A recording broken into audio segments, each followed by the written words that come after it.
कि जहां तक मुझे बताया कि लगभग 18 से 20 साल का आपका फील्ड का एक्सपीरियंस नेटवर्क मार्केटिंग का पहले से है, और आपने एकदम जीरो से हीरो का सफर तय किया नेटवर्क मार्केटिंग में। जब आप जीरो से हीरो का सफर तय करके सक्सेसफुल थे देन, और इंडिया में मजे की बात की अच्छी अच्छी कंपनीज भी हैं, तभी आप कहीं ना कहीं उस लेवल तक पहुंचे थे। जब इंडिया में ऑलरेडी कंपनीज पहले से थी, तो ऐसा क्या रीजन रहा कि आप अपनी कंपनी खोलने का आपके दिमाग में ख्याल आया कि क्यों एक और नई कंपनी इंडिया के अंदर खोली जाए? क्या रीजन रहा? देखिए, पहली चीज को समझिए अखिलेश जी, मुद्दा हीरो का या जीरो का नहीं है जी। मैं जीरो होता तो भी खोलता, मैं हीरो होता तो भी खोलता। जीरो हीरो सक्सेस या फेलियर डिसाइड नहीं करेंगे आप क्या करना चाहते हो। आपके अंतरात्मा में क्या चल रहा है, आपके मन में क्या चल रहा है, आपके जहन में क्या चल रहा है, आपके दिलो दिमाग में क्या चल रहा है। मेरे दिलो दिमाग में इतने साल से एक सवाल हमेशा से चलता रहा, पहला, कंपनी टू कंज्यूमर अगर ये कॉन्सेप्ट है तो यहाँ प्रोडक्ट का रेट महंगा क्यों हो जाता है? जी, ओके। हम हमेशा से कहते हैं होलसेलर, डायरेक्ट सेलर को, होलसेलर का, रिटेलर का इसका पैसा मिलेगा, तो ये प्रोडक्ट महंगा क्यों हो जाता है?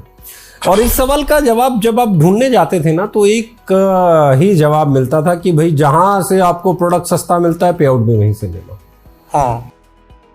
और ये है ना, कोई जस्टिफाइड आंसर नहीं था, ये चुप करा देने वाला तमाचा था। दूसरा, मुझे हमेशा लगता था कि इतने साल इस इंडस्ट्री को हो गए, 20 साल इंडस्ट्री को हो गए, क्योंकि उस वक्त लगभग 20 हो गए थे, आज 25 से ज्यादा हो गए हैं जी, 26वां चल रहा है अभी। तो 20 साल हो गए और ये इंडस्ट्री आज भी उस तरफ नहीं जा रही है जिधर ये जा सकती है, क्योंकि इस इंडस्ट्री की खूबसूरती है साहब। इस इंडस्ट्री की सबसे खूबसूरत बात जो मुझे लगती है वो ये है कि अगर आप अपने आप को कामयाब बनाना चाहते हो तो दूसरे लोगों को आपको वो सब कुछ सिखाना पड़ेगा जो आपको आता है। Yes yes yes. और उसको अप्लाई करने में उनकी मदद करनी पड़ेगी, उनको मीटिंग करनी पड़ेगी, ट्रेनिंग करनी पड़ेगी, उनको स्किलफुल बनाना पड़ेगा। ये इकलौता बिजनेस है जहां आप अपनी सक्सेस को तभी पा सकते हैं जब आप किसी की, दूसरे की सक्सेस के लिए भी मेहनत करें। लेकिन इस बिजनेस में एथिक्स और प्रिंसिपल्स, ये दोनों का होना बहुत जरूरी है, क्योंकि जब तक आपके सिद्धांत और आपके एथिक्स नहीं है, मैं बोलूं ईमानदार नहीं है आप, तब तक इस इंडस्ट्री में कुछ भी बड़ा नहीं किया जा सकता। और यानी मैं मान लूं कि सर इनकी कमी आपको महसूस हुई थी इंडस्ट्री में, इसलिए आपने प्रयास किया खोलने का? नहीं, मैं ये कहना बहुत गलत होगा, क्योंकि बहुत ईमानदार लोग इस इंडस्ट्री में हैं, बहुत मेहनती लोग और सिद्धांतों वाले लोग इस इंडस्ट्री में हैं। इसकी कमी होना नहीं कहूंगा, इनफैक्ट उसको अगले चरण में लेके जाना इंपॉर्टेंट था। अगला चरण का मतलब है जहां आप अफोर्डेबिलिटी की भी बात कर सको, जहां आप कस्टमर सेंट्रिक भी कंपनी को बना सको, कि सिर्फ बेचने वाले नहीं, बेचने वालों के लिए खरीदार का इंतजाम करना भी कंपनी की जिम्मेदारी बने, कि कंपनी वैसा रेट रखे, वैसी क्वालिटी दे, वैसा प्रोडक्ट लेके आए, वैसी अवेयरनेस कैंपेन लेके आए, वैसे तरीके से कंपनी मार्केट करे प्रोडक्ट को कि वो प्रोडक्ट कस्टमर तक पहुंचे और कस्टमर उस प्रोडक्ट को खरीदना चाहे। तभी तो बेचने वाले का काम थोड़ा सा आसान होगा, क्योंकि यहां सिर्फ और सिर्फ जुड़ो जोड़ो जीतो की पॉलिसी पे आप बहुत बड़ी इंडस्ट्री बिल्ड नहीं कर सकते। लोगों को डायरेक्ट सेलर, भैया जब कोई बायर ही नहीं है, सब ही बेचने वाले हैं। मैं फिर बोलता हूं, मैं हमेशा बोलता हूं, बेचू राम सब है, खरीदू मल कोई नहीं है। तो मुझे ये बताओ, खरीदेगा ही कोई नहीं तो बेचू मल को मिलेगा क्या? सही है।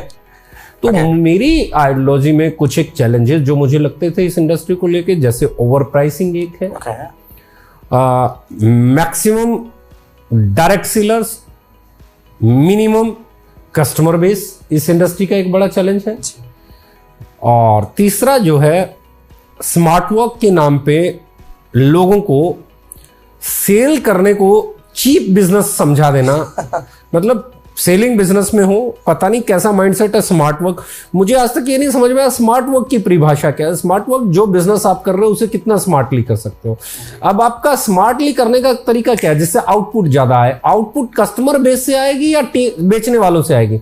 आप बेचने वाले जितने मर्जी ले आओ, आप कोल्हू कितना ही बड़ा लगा लो, गन्ना है ही नहीं, गुड़ बनेगा क्या? नहीं बनेगा, बिल्कुल नहीं बनेगा। चीनी बनेगी क्या? बिल्कुल नहीं बनेगी सर। तो गुड़ और चीनी तभी बनेगी जब गन्ना आएगा। इस इंडस्ट्री में सेल तब तक नहीं आएगी जब तक कस्टमर नहीं आएगा। कस्टमर आएगा, कंज्यूमर आएगा तो ही बेचने वालों को कुछ पैसा मिलेगा और वो तब मिलेगा जब खरीदार होगा।